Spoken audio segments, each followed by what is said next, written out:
स्वागत है आपका अपने study YouTube channel success factory संघर्ष से सफलता तक सदैव आपके साथ। आज की वीडियो में मैं आपका होस्ट आपका स्वागत करता हूं। हम उत्तर प्रदेश लेखपाल की प्रैक्टिस सेट की सीरीज़ चला रहे हैं।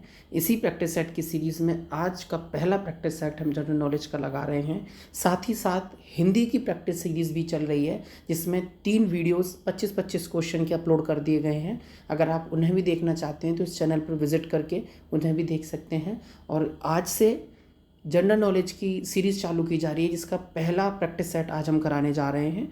और यह प्रैक्टिस सेट के 25 क्वेश्चन जो लेखपाल प्रतियोगी परीक्षा में तो आएंगे ही, और भी प्रतियोगी परीक्षाओं में आपको देखने को मिल जाएंगे। चलिए शुरू करते हैं आज का सेशन।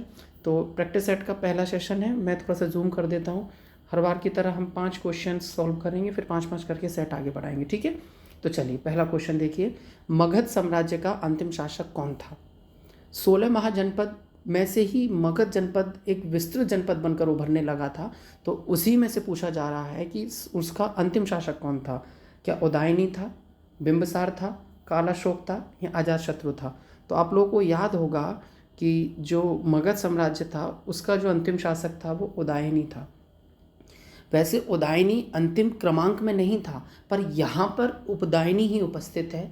उसके बाद और भी शासक आए, तो उसमें जो सबसे लास्ट शासक है वो नागदशक होता है, पर यहाँ पर उदयनी के साथ हम चले जाएंगे। तो उदयनी यहाँ का सही ऑप्शन है।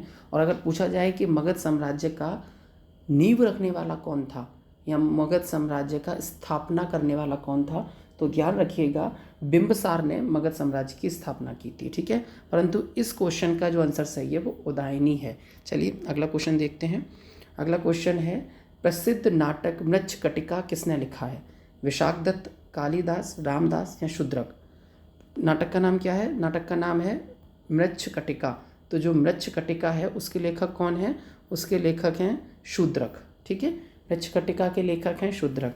हालांकि आप जानते हैं, मैं बता देता हूँ, विशाखदत्त जो है उसकी मुद्रा राक्षक बहुत प्रसिद्ध है। कालिदास की जो है वो कृति अभिज्ञान शाकुंतलम है। और साथ ही साथ मालिका अर्जुन करके है, एक मालिका अग्नि अर्जुन करके है, वो भी प्रसिद्ध है। कालिदास की बहुत सारी कृतियाँ प्रसिद्ध हैं। तो इसका जो सही ऑप्शन है वो क्या होगा? इसका सही ऑप्शन होगा आपका ऑप्शन नंबर ए, डी सही है। शूद्रक मच्छी का कटक है, ठीक है, मच्छटिका।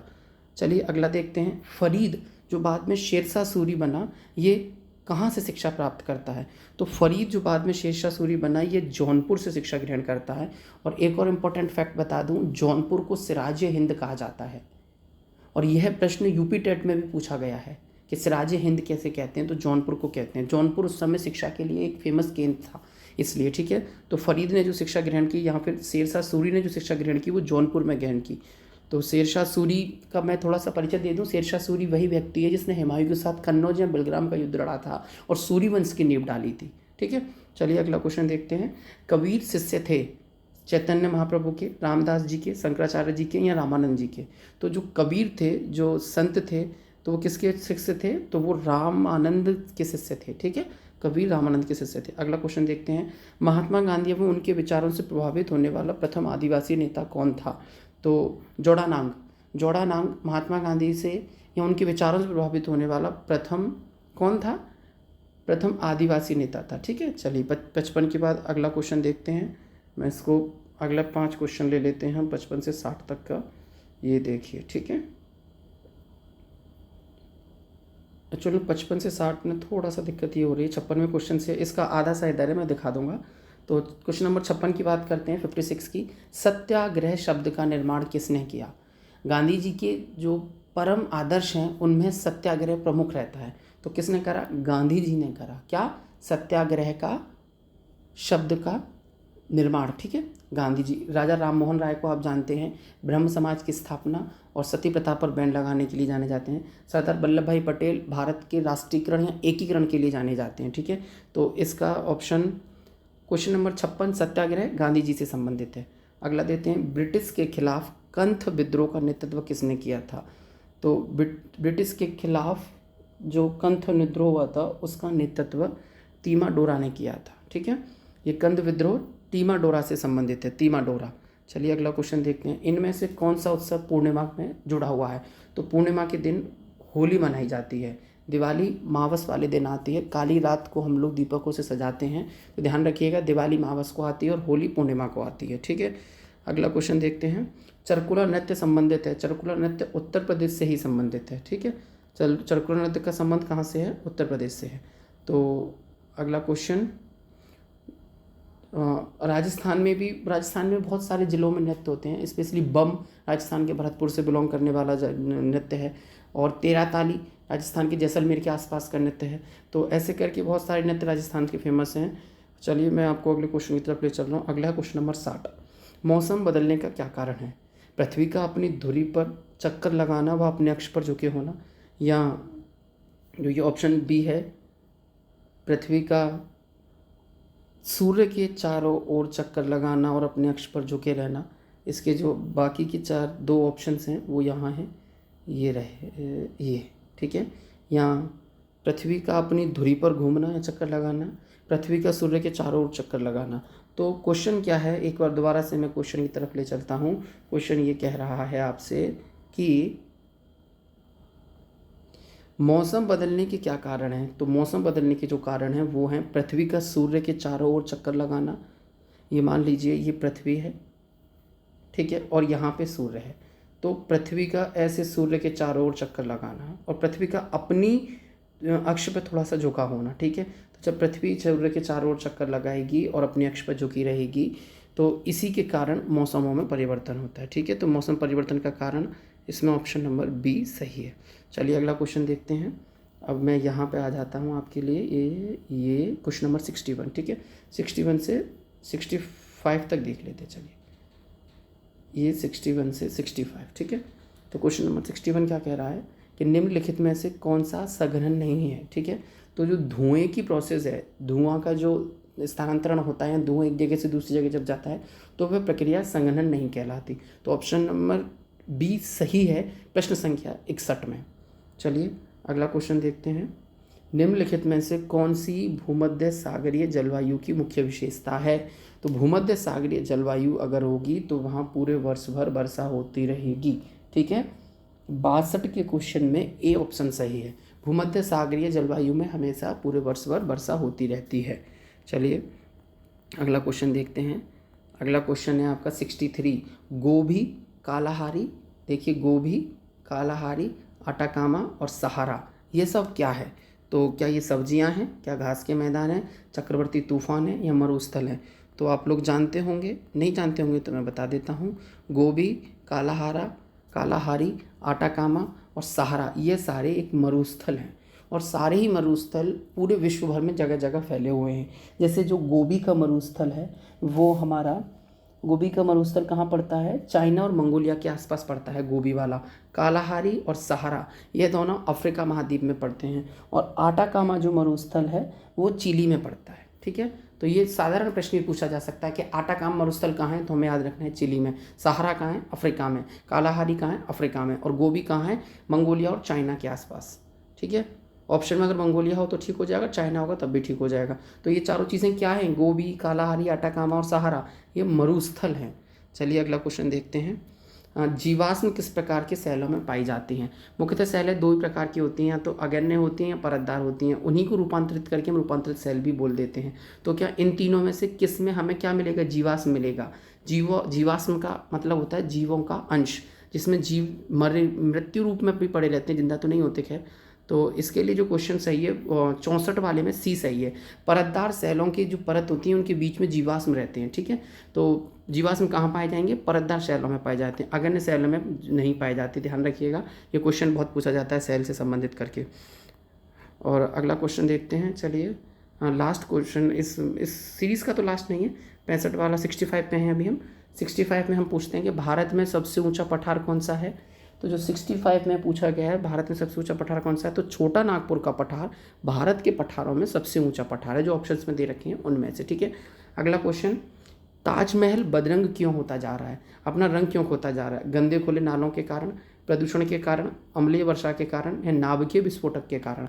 अक्सर लोग इसमें बता देंगे कि प्रदूषण के कारण हो रहा है। पर आप ये ध्यान रखिए कि जब ऑब्जेक्टिव में हमें क्वेश्चंस के जो ऑप्शंस दे रखे हों उनमें से सटीक ऑप्शन की तरफ जाया जाता है। प्रदूषण के कारण भी सटीक है, पर उससे भी ज़्यादा सही है अम्लीय वर्षा के कारण जो ताजमहल है वो अपना रंग होता जा रहा है और बेदंग होता जा रहा है। ठीक है, तो किसके कारण? अम्लीय वर्षा के कारण। और अम्लीय वर्षा किसी वजह से होती है?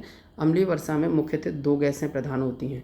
एक तो आपकी होती है सल्फर डाइऑक्साइड और एक होती है नाइट्रोजन डाइऑक्साइड। ठीक है, तो कौन कौन सी दो गैसें होती हैं? सल्फर डाइऑक्साइड और नाइट्रोजन डाइऑक्साइड। तो ये कौन सा है? अम्लीय वर्षा के कारण ताजमहल का रंग बेरंग होता जा रहा है। चलिए अगला क्वेश्चन देखते हैं। 67, जैव विविधता अपेक्षाकृत रूप में कहाँ सबसे समृद्ध होगी? तो जो जैव व्यवस्था विविधता है वो उष्णीय कटिबंध प्रदेशों में सबसे ज़्यादा समृद्ध होगी, क्योंकि वहाँ का जो एटमॉस्फेयर होता है वो जैव विविधता के लिए बहुत अच्छा रहता है। चलिए अगला देखते हैं हम 68। ये 68, 69, 70 ये चारों ही देख लेते हैं। चलिए तो 68 देखिए, राष्ट्रपति किस अनुच्छेद के तहत यहाँ उसका प्रयोग करते हुए वित्तीय आपात लगाता है? तो हम जानते हैं हमारे संविधान में 1, 2 और 3 प्रकार के क्या दिए गए हैं? आपातकाल के बारे में बताया गया है। ठीक है, तो सबसे पहले मैं इसका आंसर भी बता दूंगा, थोड़ा सा डिस्कशन कर लूँ। तो सबसे पहले हमें कौन से आपातकाल के बारे में बताया गया है? तो जो सबसे पहला आपातकाल लागू होगा, सबसे पहले अगर जो आपातकाल होता है वो अनुच्छेद के संविधान के अनुच्छेद 352 में लगता है। ठीक है, दूसरा लगेगा 356 में, और चौथा लगेगा, इसमें से जो सही है वो है 360। और 360 वाला कौन सा है? मैं जीरो सही कर देता हूँ। 360 जो है वो वित्तीय आपात वाला। ठीक है, यही सही है। और आज तक वित्तीय आपात कभी हमारे भारतवर्ष में लागू नहीं हुआ है। तो पहला अनुच्छेद जो 352 है वो संबंधित है हमारा राष्ट्रीय आपात से। दूसरा अनुच्छेद जो संबंधित है हमारा 356 अनुच्छेद है वो कैसे संबंधित है? वो है राष्ट्रपति शासन से। और तीसरा जो है, तीन ही आपातकाल है, तीसरा 360 है। और 360 कैसे संबंधित है? वित्तीय आपातकाल से संबंधित है। तो आशा करता हूँ कि तीनों आपातकाल को लेकर आपके जो क्वेश्चन हैं, डाउट हैं, वो क्लियर हो गए होंगे। एक बार पुनः मैं आपको बताता हूँ। पहला आपातकाल है 352 में, तो 352 में राष्ट्रीय आपात लगता है। और 352 के बाद 54 आएगा। 354 में जो आपातकाल लगेगा वो राष्ट्रपति शासन होगा। और 54 के बाद 360 में, यही क्वेश्चन का आंसर सही है, 360 वित्तीय आपातकाल 360 के तहत लगता है। और आज तक भारत में वित्तीय आपातकाल नहीं लगा है। ठीक है, अगला क्वेश्चन देखते हैं हम। अगला क्वेश्चन है हमारा, भारत में स्वतंत्रता के पश्चात मंत्रिमंडल में प्रथम कानून मंत्री कौन? सबसे ज़्यादा जो विधि के जानकार थे डॉक्टर भीमराव अम्बेडकर थे, इसीलिए इन्हें प्रथम कानून मंत्री बनाया गया। तो ये क्वेश्चन ध्यान रखिएगा, मंत्रिमंडल में प्रथम कानून मंत्री कौन थे? तो भीमराव अम्बेडकर जी थे। चलिए अगला क्वेश्चन देखते हैं। बाजार के अत्यंतिक रूप कौन से हैं? ठीक है, कौन सा बाजार का अत्यंतिक रूप है? तो इसके जो ऑप्शन है, पहला है अल्पाधिकार, और अभी हमें दूसरे पेज पे जाना पड़ेगा, और ये दूसरा पेज है। और एक सेकेंड, हाँ, तो मैं थोड़ा सा जूम करके बता देता हूँ। पहला था अधिकार वाला, एकाधिकार, संपूर्ण अधिकार, या फिर पूर्ण स्पर्धा का अल्पाधिकार। तो क्वेश्चन नंबर 70 का जो ऑप्शन सही है वो डी ही सही है। ठीक है, संपूर्ण स्पर्धा का अल्पाधिकार ही बाजार का अधिकार है। ठीक है, अगला क्वेश्चन देखते हैं। अगला क्वेश्चन आपसे पूछ रहा है 71 नंबर पर कि कौन सी पंचवर्षीय योजना केवल 4 वर्ष चली थी? क्या चौथी, तीसरी, सातवीं या पाँचवीं? तो निम्न में से वह कौन सी पंचवर्षीय योजना है जो 4 वर्ष तक चली थी? तो पाँचवीं योजना जो पंचवर्षीय थी वो 4 वर्ष पर समाप्त हो गई थी, क्योंकि उसके बाद राजनीतिक उथल पुथल हुई, इस कारण से यह योजना 4 वर्ष में ही समाप्त हो गई थी। तो पंचवर्षीय योजना जो 4 वर्ष में समाप्त हो गई थी, उसका कार्यकाल अगर पूछ लिया जाता है तो आप याद रखेंगे कि पंचवर्षीय योजना का 4 साल, पाँचवीं योजना जो थी वो 1974 के आसपास, हाँ 1974 से मान लीजिए 1974 से। ठीक है, पाँचवीं पंचवर्षीय योजना 1974 से चालू होकर अगले 4 वर्ष तक चलेगी। ठीक है, अगला को इसी के अच्छा एक क्वेश्चन और पंचवर्षीय योजना से बनता है कि प्रथम पंचवर्षीय योजना कब चालू हुई थी? तो अगर पहली पंचवर्षीय योजना पूछ ली जाए तो आप ध्यान रखेंगे 1951 में ही पहली पंचवर्षीय योजना चालू हुई थी। ठीक है, 1951 में पहली पंचवर्षीय योजना 5 वर्ष के लिए लागू हुई थी। चलिए अगला क्वेश्चन देखते हैं। और अगला क्वेश्चन है हमारा, पदार्थ की तरंगें किस प्रकार की होती हैं? तो 2 ब्राउंगुली तरंगें होती हैं पदार्थ में। ठीक है, चलिए और ये क्वेश्चन नंबर 73 देखते हैं। निम्नलिखित में से किसका ध्वनि के शोर का कोई फर्क नहीं पड़ता है? तो दाब पर ध्वनि के शोर का कोई फर्क नहीं पड़ेगा।